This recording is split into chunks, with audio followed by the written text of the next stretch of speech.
সাপের দংশনে সাপ যাকে দংশন করলো বাসর ঘরে, আর যাকে কলার ভেলার উপর করে ছেড়ে দেওয়া হলো পানিতে। খুব একটা বেশি ইতিহাস জানি না, এইরকমই মোটামুটি বলতে পারেন।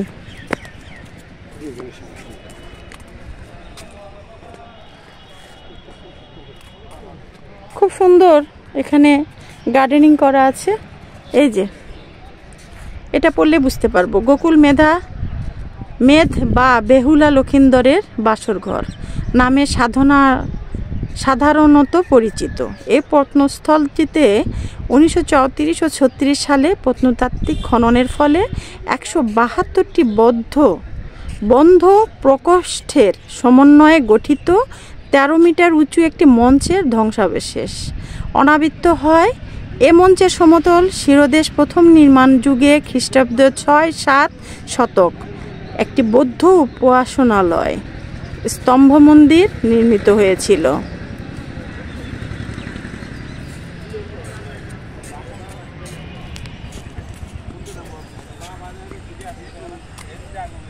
এটা কি মানে সাধনা করতো মনে হয় না?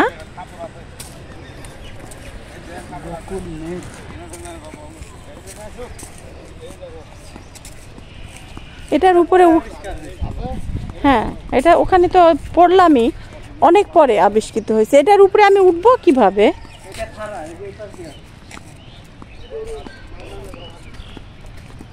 তো সবাই দেখে নামছে আর আমরা উঠবো।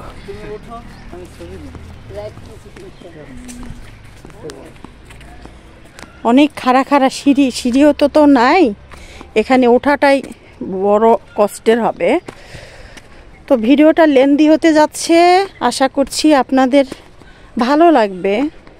এসব জায়গা আসলে কি আমার বাড়ির কাছে আমি কিন্তু এই প্রথম দেখছি, বিশ্বাস করেন, আশা হয় নাই। আসবো মানে বলে না যে মক্কাবাসী নাকি হজ পায় না, এটা কথার কথা। এখানে আমি উঠবো কিভাবে? অনেক উঁচু এখান থেকে। তো যাই হোক, কষ্ট করে উঠি। অনেক কষ্ট, দেখেন আপনাদের জন্য কিন্তু কষ্ট করছি। মাথা ঘুরতেছে। আসলে এগুলো জায়গায় এসে যদি নাই ঘুরে দেখা যায় তাহলে আমার কাছে এটা মানে একটা মিনিংলেস কাজ। আসলামই যখন 100 কতটা, হ্যাঁ বুঝলাম না, এতগুলা কক্ষের মধ্যে বেহুলার কোন কক্ষে আছে সাপটাও টের পাইছে। হ্যাঁ, লক্ষিন্দর কোন ঘরে আছে সেটা টের পেয়ে তাকে দংশন করলো নাকি? বুঝতেই পারতেছেন কত দূর আসছি। ওই যে নিচু থেকে দেখালেই বুঝতে পারবেন। দেখেছেন অনেক উঁচুতে উঠেছি।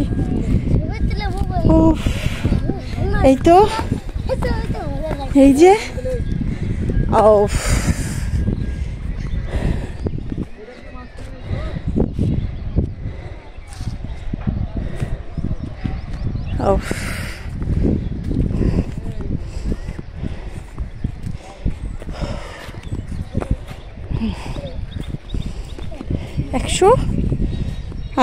আমি তো ভুলে গেলাম কতটা ঘর ছিল, 100 কতটা কক্ষের সমন্বয়ে।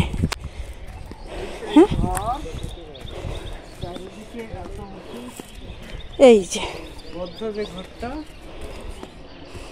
এই সেই ঘর। এখানে ওদের গোসলখানা ছিল। হ্যাঁ, এটা ছিল, এটা বাসর ঘর। এই যে এটা গোসলখানা, অ্যাটাচ বাথরুম আর কি। এটা ওদের হাম্মাম খানা বলে যেটাকে, এটা হাম্মাম বেহুলা লক্ষিন্দরের। আর এটা ছিল ওদের বেডরুম, আর ওইটা তো বৈঠকখানা, আমরা সবাই জানি। এটা আর চারপাশে ছিল বারান্দা।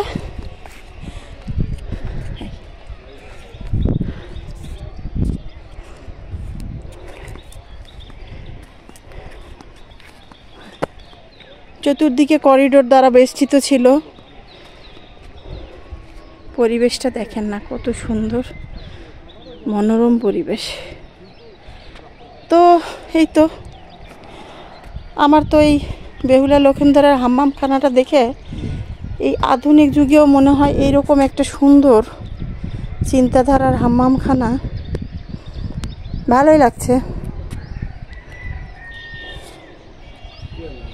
আসলে ভাবতে কেমন লাগে না, সব কিছুই আছে, সে ব্যক্তিগুলো বা সে মানুষগুলো নেই, আর সব কিছুই আছে। এমনকি একটা ইট পাথর কাঠ দিয়ে তৈরি তাদের আসবাবপত্র, তাদের রুম, তাদের ঘর, তাদের সব কিছু আছে, কিন্তু তারা নেই। এইরকম সব কিছুই এক সময় ইতিহাস হয়ে যায়। তো নেমে আসলাম, এটা তাদের করিডোর, এইটা হলো তাদের শোবার ঘর, বৈঠক মানে মেন বেডরুম, আর ওইটা ছিল হাম্মামখানা। আর মাটি থেকে কতটা উঁচুতে সেটা আমি আবারও একবার দেখাই। এই যে দেখতে পাচ্ছেন তো। এখন আমার কিন্তু টেনশন হচ্ছে আমি নামবো কিভাবে। পুরা এই স্তূপটা ধরেই মানে এই উঁচু এই পাহাড়ের ঘেঁষেই কিন্তু বিভিন্নভাবে বিভিন্ন আকৃতিতে ছোট ছোট কামরা আছে। আর 100 কতটা বললো ওখানে, 100 কতটা ছিল যেন,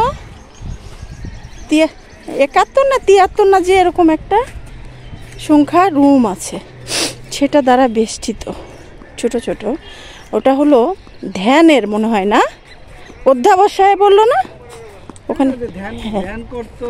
তারপরে ওই যে ওখানে আটার বাদ ছিল, তারপরে অনেক কিছুই ছিল এখানে। এই যে ছোট একটা রুম দেখছি, এটা কি কাজ আল্লাহ মাগো। এই যে এখান থেকে এই ভিউ, এটা দেখা হলো। আসো, বুঝছি চারিদিকে একই রকম, এই যে একই রকম। এটার হলো বৈশিষ্ট্য হলো আপনি যে পাশ থেকেই দেখেন না কেন একই রকম, একইভাবে, একই মানে কোনো রকম হেরফের নেই যে আপনি হয়তো গোল ধাঁধা পড়ে যাবেন যে পাশ থেকেই ওঠেন ঠিক সে পাশে একই রকমের ডিজাইন দ্বারা বেষ্টিত।